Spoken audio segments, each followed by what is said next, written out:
Hello guys! Welcome to my vlog. Ito guys, ang aming daan papunta sa aming beach. Guys, bagong reconstruct itong aming daan. Wow! Papuntang Baybay. Actually guys, hindi pa nga ito na to turn over sa amin, sa barangay namin. Project ito ng Salcedo, ng LGU. Gawaan na ang Alug ay isa sa mga tourism site or tourism spot. Dahil mayroon po kaming magandang beach. So, ito na po ang daan papunta doon. So, makikita nyo guys, kasi papunta naman ako doon kung anong mayroon ang Alug Beach. Guys, medyo mainit na kahit alas 8 pa lang. Iba na talaga ang panahon ngayon.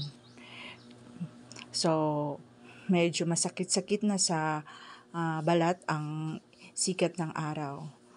So, ayun, nandoon na yung mga anak ko. Pauwiin ko na sila kasi kanina pa sila. Para naman makalanghap tayo ng mas masariwang hangin.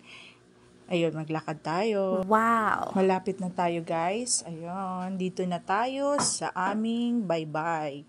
Sa Alug Beach. So, nakita nyo naman po ang view, napaka-tingkad. Saka yung buhangin ay, pino. Ang tubig niya, ang dagat, hindi delikado sa mga bata. So, pwedeng maglaro, malayo yung mga alon. So, low tide po siya ngayon. So, pag high tide, mas nakaka-enjoy maligo. Kasi may enjoy mo yung mga alon sa tubig na bubabagsak sa iyong katawan. So, ayun guys. Pati ako nag-enjoy rin. Pinapauwi ko ang aking mga anak at ako ay nawilis sa tubig. Naglangoy-langoy na parang palaka. So, ayun. Dito po guys, marami pong isda. Saka yung seafoods po. Lalong-lalo na po yung yung tarukog. Marami yan dyan guys, tarukog. At saka ganga guys, kung sa amin tawagin ganga. Ano kaya yung Tagalog sa ganga? Sa ganga.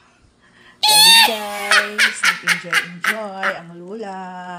Sana pumunta kayo dito sa amin. At ang sasabi ko lang, na alagaan nyo din ang aming beach, yung mga basura, huwag ikakalat kung saan-saan. Kung pwede lang, dalhin nyo pag uwi nyo. Thank you!